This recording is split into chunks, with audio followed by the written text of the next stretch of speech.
Most people live their lives believing they are free.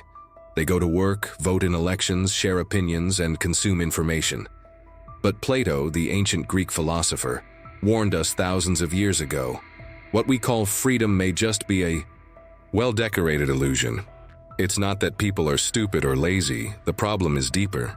It is rooted in how the mind is shaped by society and how we are taught to mistake shadows for truth. Plato, in his famous work The Republic, tells us about a cave. In this cave, people are chained from birth. They face a wall. Behind them, a fire burns, and between the fire and the people, objects are passed. The prisoners can only see the shadows of those objects dancing on the wall. To them, those shadows are the only reality they've ever known. Now imagine, Plato says, if one of these prisoners breaks free. At first he is blinded by the firelight. Then, as he ascends out of the cave into the sunlight, he is overwhelmed by the truth. He realizes everything he believed was a lie. The shadows were illusions. The reality is far more complex and beautiful and dangerous. But here's the brutal part. When the free man returns to the cave to liberate the others, they resist. They ridicule him. They may even kill him. Because the illusion is not just comforting and it is everything they know. This is not just a story. Plato was describing our condition. Most people live in caves of media, culture, and politics. They believe what they're told. They consume news that confirms their beliefs. They vote for those who speak in their emotional language. And yet, deep inside, many feel a quiet despair. A whisper that says, "This can't be all there is." That whisper is the soul, trying to wake up. Plato believed that the soul is eternal. It longs for truth, for justice, for harmony. But when it is trapped in a body surrounded by a society built on illusion, it becomes confused. It forgets its nature. It begins to desire what others desire, to fear what others fear. It becomes a mirror instead of a flame. This is the origin of political illusion. We do not just live in corrupt systems, we internalize them. We carry them inside our minds and hearts. Think about this. How often do you hear people defending systems that hurt them? How often do we glorify leaders who lie or follow ideologies that fail? Plato would say it's because we mistake appearances for essence. The politician who smiles, speaks well, and promises security becomes our savior, even if he chains us more. Plato did not hate democracy, but he feared what it could become. He saw that when people lack true education of the soul, they choose leaders based on pleasure, emotion, and charisma, not wisdom. And when that happens, democracy decays. It becomes a popularity contest. The people become a crowd. The crowd becomes noise. And the noise drowns out truth. Plato believed only philosophers, lovers of wisdom, could rule justly. But not because they're better. It's because they have seen beyond the cave. They know the difference between shadow and substance. They do not seek power for its own sake, but because they are compelled to serve justice. This is not a call for elitism. It's a warning. When society loses its philosophers, when the wise are silenced or ignored, the cave becomes a prison. And we begin to suffer in ways we cannot name. We feel emptiness, rage, hopelessness, but we don't know why. It's because our souls are being fed shadows. Plato invites you to ask, what is real in your political world? Are your beliefs your dunausi, or were they given to you? Do your opinions arise from deep reflection, or from fear or tribalism or social pressure? We must have the courage to question everything, to climb out of the cave. But the climb is painful. It demands sacrifice. You must let go of comforting lies. You must endure loneliness. You may be misunderstood, even hated. But what you gain is everything. You gain clarity. You gain peace. You begin to understand the world not as a war of left versus right, but as a battle between illusion and reality, between manipulation and truth. And you begin to see how systems thrive on your confusion. The media, the government, the corporations, they all benefit when you remain in the cave. When your thoughts are predictable, when your votes are easy to buy, when your anger is pointed at enemies they define for you. But when you awaken, you become dangerous, not in violence, but in wisdom. You become the one who no longer believes the show, the one who sees through the shadows, the one who questions not just the system, but the self, because political illusion is not just out there. It begins in here, in the heart, in the mind. And if you do not clean the mirror of your soul, you will project your own confusion onto the world. Plato's challenge is simple but terrifying. Know thyself. To live without illusion, you must know who you are, not what society told you, not what politics demand of you, but what your soul whispers in silence. That truth is not easy. It may cost you everything, but it is the only path to freedom. And freedom, as Plato knew, is not the absence of chains. It is the presence of wisdom. Plato knew something that modern systems don't want you to realize. People can be controlled without chains. You don't need weapons, violence, or threats. All you need is control over appearances. Control the images people see. Control the stories they hear. Control the language they use. And you control their perception of reality. That's how the cave works. It isn't a literal place. It's a condition of the soul. When your thoughts are not your own, when your desires are borrowed from others, when your fears are implanted, you are in the cave. And the most terrifying part, you can live your whole life there and never know it. Plato tells us that the soul, when properly educated, naturally seeks the truth. But when it is miseducated, when it is shaped by entertainment, propaganda, and shallow rhetoric, it begins to crave illusion. It finds comfort in repetition. It fears the unknown. It distrusts silence. This is why, in politics, people often become aggressive when their beliefs are questioned. It's not just disagreement, it's identity. They aren't defending a policy, they're defending themselves. Because in the cave, beliefs are survival. Truth is a threat. And that's why the powerful invest so heavily in appearances. Today, governments and institutions don't need to censor you with force. They simply flood you with noise.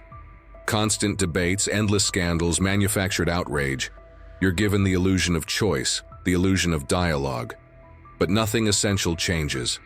The shadows keep moving, and you keep watching. Plato saw this coming. In the Republic, he warns that democracy, when it lacks philosophical guidance, becomes fertile ground for demagogues. These are not leaders of virtue. They are masters of spectacle. They rise by telling people what they want to hear. They flatter the crowd. They speak in slogans, not truths. They offer easy enemies and false solutions, and the people, hungry for comfort, follow them. Plato understood the psychology of the masses. He knew that when people feel powerless or afraid, they don't seek truth. They seek certainty. Even if that certainty is a lie, they would rather live in a comforting illusion than confront a painful truth. They would rather follow a charismatic leader than question their own assumptions. This is why the cave is so dangerous. It doesn't just deceive, it seduces. Modern media, Plato would say, is a perfect example. It offers endless distraction, flashy headlines, emotional manipulation, performative outrage. But how often does it lead you toward real understanding, toward inner clarity, toward the good? Rarely, because that's not its purpose. Its purpose is to keep you watching, to keep you reacting, to keep you emotionally invested in a show that often serves the interests of those in power. And what happens to the soul in this environment? It becomes anxious, fragmented, addicted to noise. It loses its connection to deeper wisdom. It stops asking what is just and starts asking what's trending. It stops seeking the good and starts chasing attention. This is not freedom. This is not democracy. This is not self-governance. Plato believed that a just society must be built from the soul outward. If individuals are lost in illusion, no amount of laws or policies will create justice. You cannot legislate clarity. You cannot vote your way out of ignorance. You must wake up, and waking up is painful.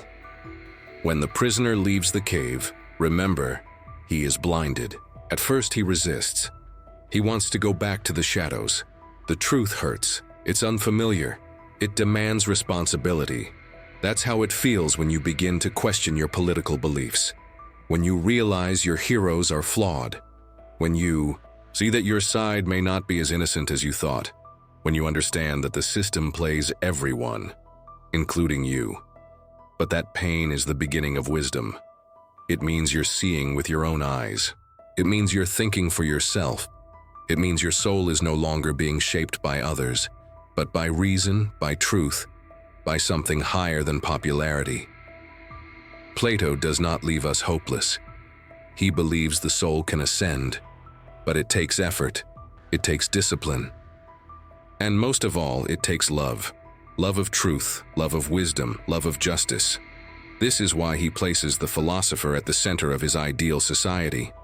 Not as a tyrant, not as a ruler of power, but as a guide, someone who has seen the light and returns to help others find it too. But remember, the philosopher is often rejected. When Socrates, Plato's teacher, tried to question the illusions of Athens, he was executed. Not because he was dangerous, but because he revealed that the people preferred comfort to truth. The same pattern repeats throughout history. Those who challenge the illusion are mocked, silenced, or eliminated. But Plato says, "Do not be afraid. If your soul seeks the light, walk toward it.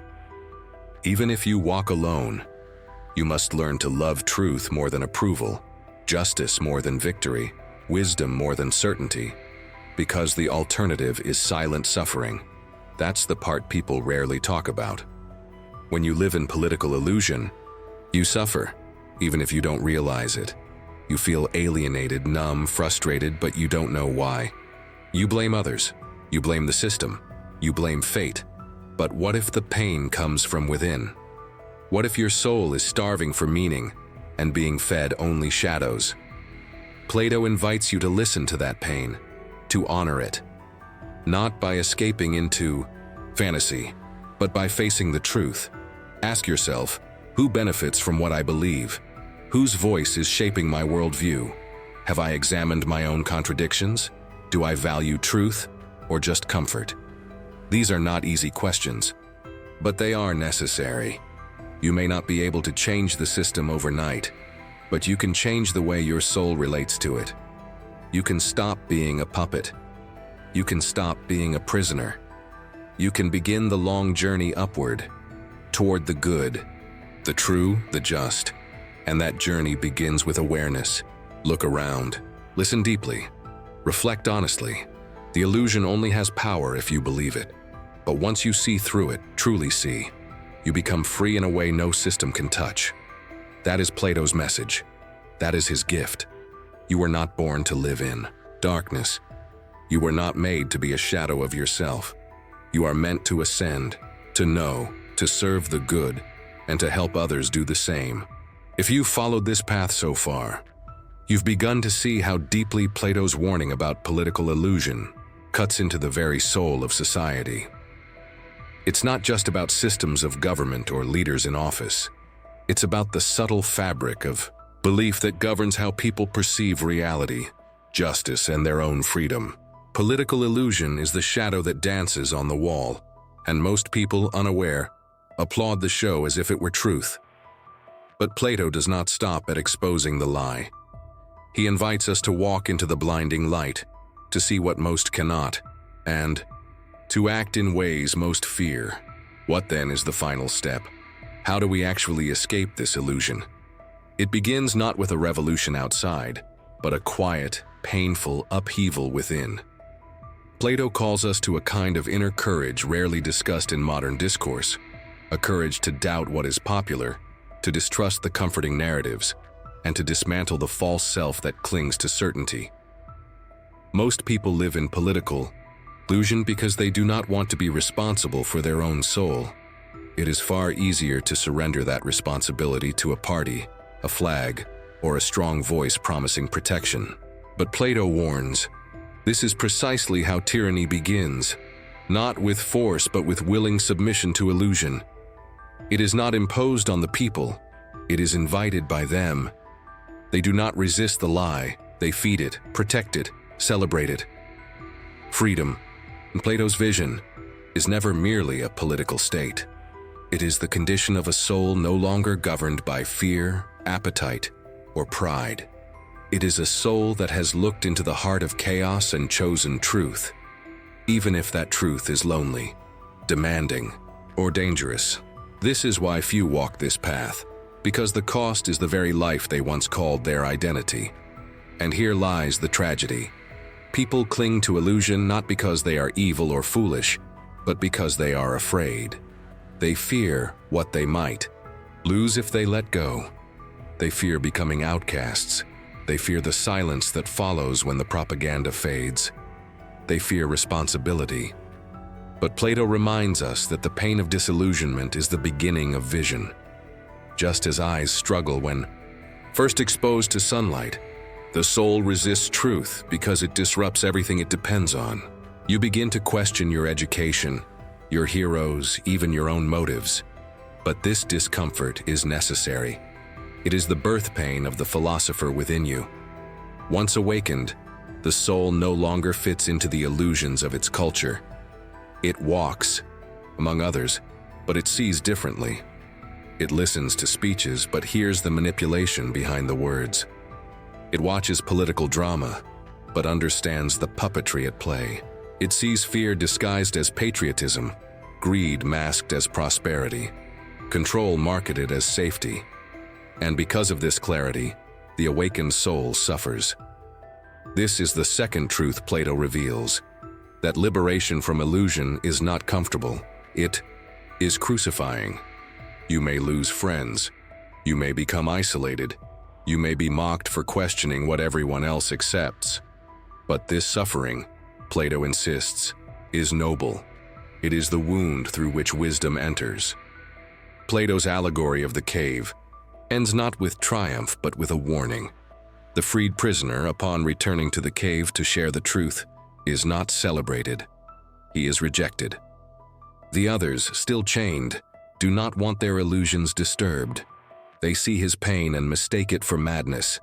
They see his freedom and interpret it as threat. This mirrors our own world. Speak truth too clearly, and you will be silenced. Stand too firmly in your freedom, and you will be labeled dangerous. Not because what you say is false, but because it threatens the comfort of the collective illusion. Yet, Plato gives us hope. He shows us that truth is stronger than illusion, even if slower to be accepted. Over time, the cave loses its hold on you. Your vision becomes clearer. You begin to see connections others miss. You recognize manipulation in real time. And most importantly, you develop an inner compass that no political storm can shake. This compass does not point left or right. It points inward, toward reason, integrity, and the good. You begin to make decisions not based on popularity or fear, but on whether they align with justice as Plato defines it, harmony within the soul, and right action in the world. And here's the final revelation. The world will not change until enough individuals awaken from their illusion. No law, election, or protest can do what only the soul can accomplish. See clearly and act justly. Plato's hope lies not in mass movements, but in the courageous few who choose truth over comfort. This is your invitation, not to rebel against governments or tear down institutions, but to become radically responsible for your inner life, to examine your beliefs daily, to seek knowledge relentlessly, to speak truth even when it costs you, to act with justice even when no one applauds, because the soul that escapes illusion becomes a light to others. Even if unrecognized, even if rejected, that soul becomes a seed of transformation in the world. It may not live to see the change, but it becomes the cause of it. Plato knew this would not be a path for the many. He wrote not to flatter the masses, but to awaken the few, the ones who feel the discomfort of the lie, the ones who sense there is more beneath the surface, the ones who dare to look beyond the shadows. You are not alone. Every philosopher, every awakened soul, every silent rebel against illusion walks beside you. They may not share your language or your century, but they share your longing for truth, for justice, for the real. So the next time you hear the roar of the crowd, ask yourself, is this truth or just noise? The next time a leader promises salvation, ask, who profits from my fear? The next time you are tempted to believe what everyone else believes, pause and return to the cave. Remember the shadows, remember the light, and remember that the soul is not meant to be ruled by illusions. It is meant to rule itself, with wisdom, with courage, and with love of the truth. Plato does not promise that this path will be easy. He promises only that it is real. And in a world addicted to lies, that may be the greatest gift of all. You now stand at a crossroads, to continue as before, nodding along with the play on the wall, or to rise, painfully, courageously, and walk into the light, not because it is safe, but because it is true. Let this be your beginning.